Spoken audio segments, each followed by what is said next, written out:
इल्माना जो राय है वो हमें मेंबरान को दें ताकि हम इस मसले से निकल सकें। मैं दावा दूंगा मोहम्मद नजीब भट्ट FCA साहब को वो तशरीफ लाएँ और रिटर्न के मतलब अपने खताब से नवा दें। जनाब मोहम्मद नजीब भट्ट साहब।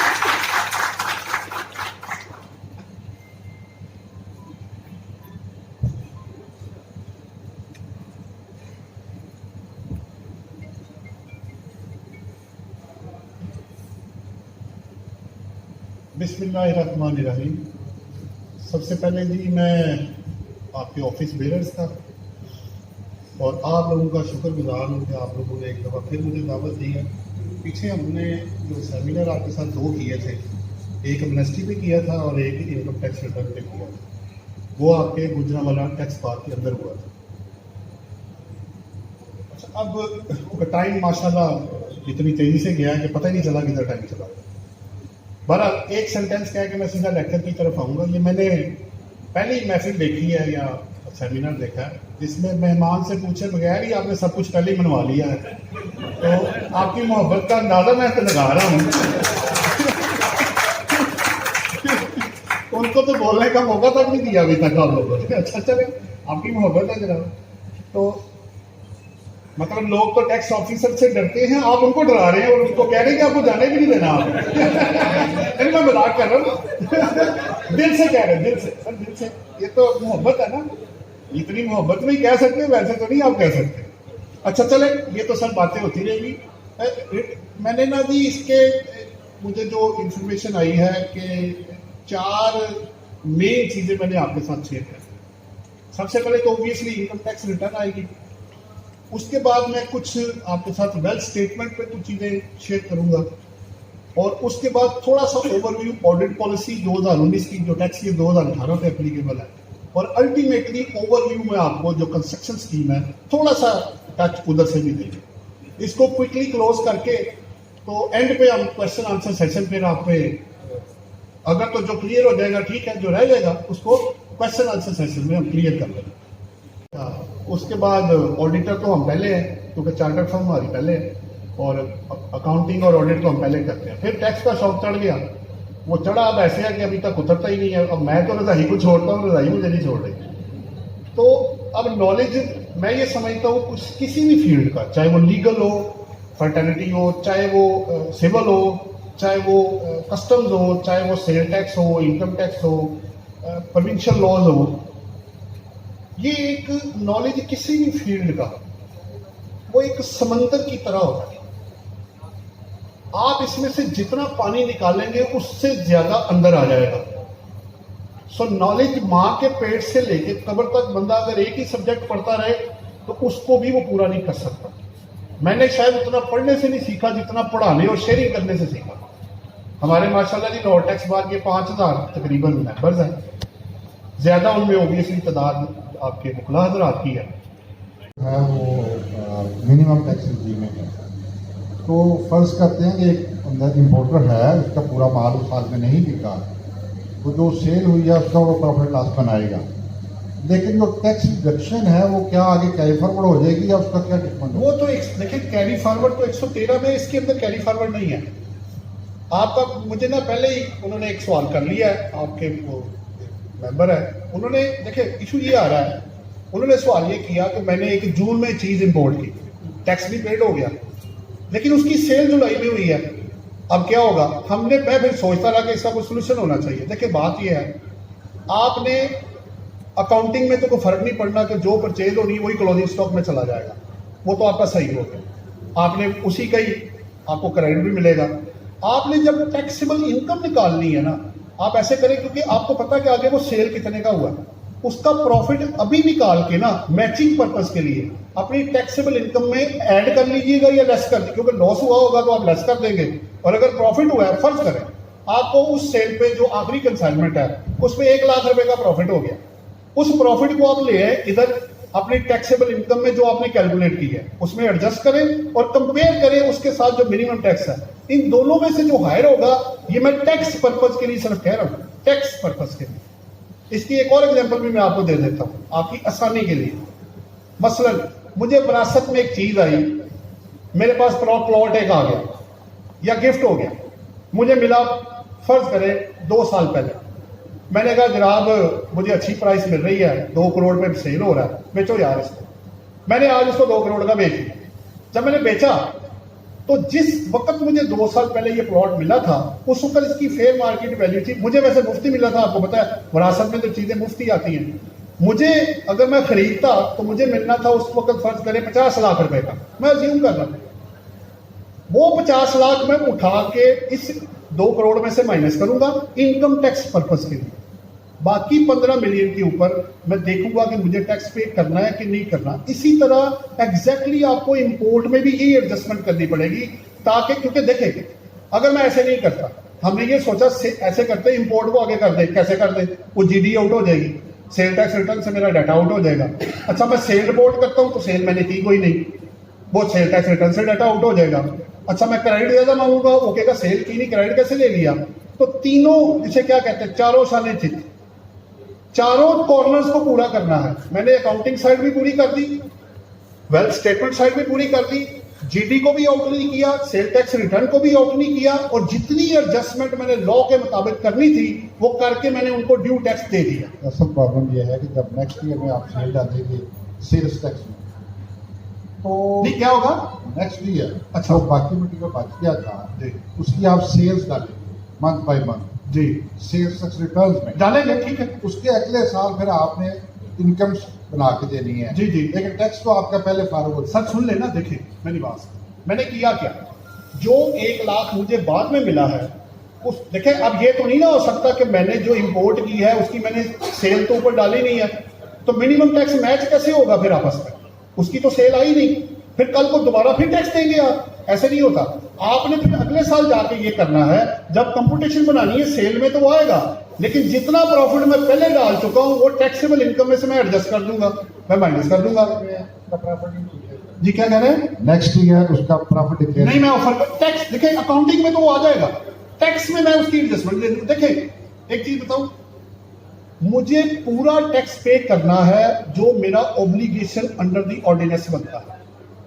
बाकी आपका कोई और क्वेश्चन है तो on this very sensitive subject. जी sir. But there is a policy, people say that never force your audience more than 30 minutes. If you force them more than 30 minutes, then you know after 30 minutes they would start praying for everyone, and I think इसलिए sir मैंने the hall is now praying for each one of us. Anyway, my question is, instead of getting into these nitty-gritties and the details, why don't we streamline the system? We had the CNIC with each one of us. And our total population is, I think, 220 million. Okay, right away the 20 million, these are the people who doesn't have the CNIC. 200 million have the CNIC. Why we are, in every year, we are passing the different SROs, different laws and everything. Why not to streamline on the CNIC? You just get the Nadra link. Everyone mentioned that I am a salaried person, I am a businessman, I am a student, I am a visitor. And same goes to the State Bank also. जो कोई बंदा account खुलवाने जाता है, और मेरा ख्याल है ये हाल would bear me out, कि वो आपसे 2-3 बंदों की वो जब तक सर्विस गारंटी नहीं ले लेता, along with their accounts verify नहीं कर लेता, तो उस वक्त तक वो आपका अकाउंट नहीं खोलता। So saying thereby, the State Bank of Pakistan had all the details, what I am getting and what I am spending. हर साल हम ये इनकम टैक्स रिटर्न लेके बैठ जाते हैं कि जनाब इसमें ये भी डालना था, इसमें ये भी डालना था, and then I'm sorry to say the Commissioner Saab is sitting here. I met many people, especially the industrialists, and I had asked their views about the tax, and they all said we are willing to pay the tax, but the tax collected people, they are not behaving. So the correct the system, streamline the system. Sir मैं आपसे गुजारिश करूँगा, time काफी हो गया, अगर सवाल करना तो मेहरबानी फरमा लें। दो छोटा सा मैं आपको जवाब दे देता हूँ। देखिए पता क्या है, ये बहस आज की नहीं है, बहुत पुरानी है। हमने तो कट शॉर्ट करके ये भी कहा हुआ है, आप ऐसे करें ना, जितने आप तो बड़ी लंबी डिस्कशन कर रहे हैं ना। आप इसमें से मैं कहता हूँ जी सारी वर्किंग वूमेन्स हैं, उसको कितनी होंगी? आप बच्चे, बूढ़े, औरतें जो काम नहीं करते, सबको नहीं ना हम नोटिस इशू कर सकते। आप लिमिटेशन भी देते।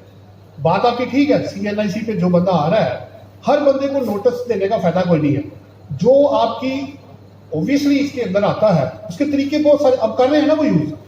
आपके एक्साइज और टैक्सेशन में गाड़ियां हैं, प्रॉपर्टीज आ रही हैं, बैंक है। आपको पता है सिस्टम भी, सिस्टम के ऊपर अब 4-5 चीजें आपकी ऑनलाइन वेरीफाई हो रही है। तो आहिस्ता आहिस्ता सर थोड़ा सा टाइम लग जाएगा, इंशाल्लाह ताला बढ़ेगा तो बेहतर हो सॉरी जाएगा। मैं आपको डिस्टर्ब बाकी कर क्वेश्चन एक जो बड़े जरूरी है ना, जी जी वो कर लें जी करें सर, क्योंकि दोस्त काफी जी जी आगे चले सर। तो आगे। आप कोई और क्वेश्चन आप कर लेंगे ताकि इसको हम क्लोज करते बस हाँ जी। अब नेक्स्ट मीटिंग जो करेंगे ना, बाकी चीजें उसमें डिस्कस करेंगे। चलो ठीक हो गया sir, thank you very much, thank you very much. ठीक है सर। शुक्रिया सर। अब हमारी टैक्स अकेडमी भी फाल हो चुकी है, इंशाल्लाह आपको दोबारा तकलीफ देंगे, इंशाल्लाह। और आपसे इल्म से इस्तेफादा करेंगे। शुक्रिया सर। दोस्तों के लिए क्लासिंग करेंगे।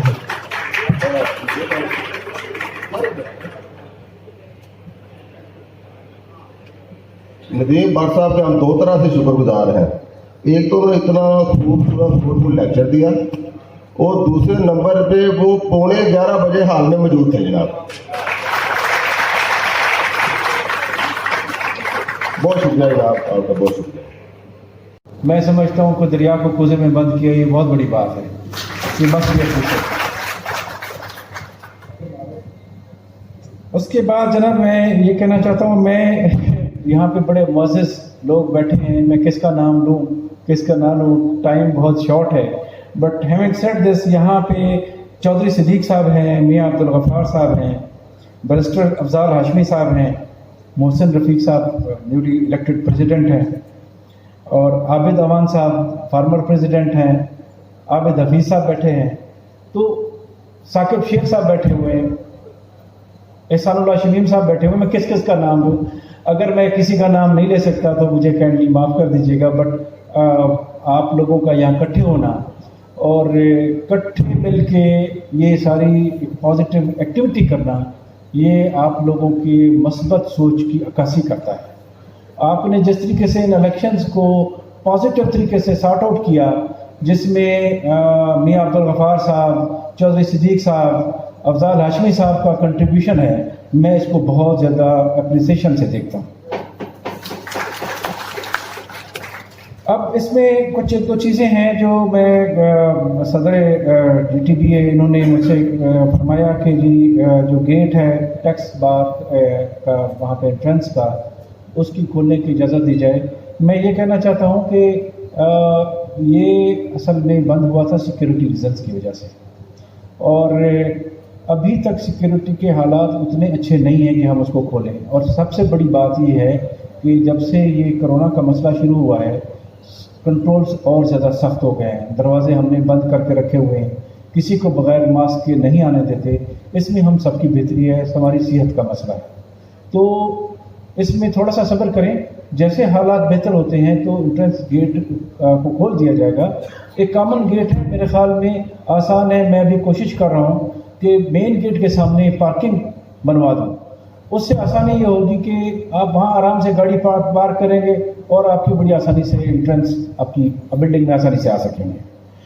दूसरा, इन्होंने फरमाया बार रूम के लिए जो नया कंस्ट्रक्ट करना चाहते हैं, मुझे ये बात समझ में नहीं आई कि क्या ये नया बार रूम बनाना चाहते हैं या उसी बार रूम को एक्सटेंड करना चाहते हैं, ये मुझे बताएं तो इस पे फिर जी जी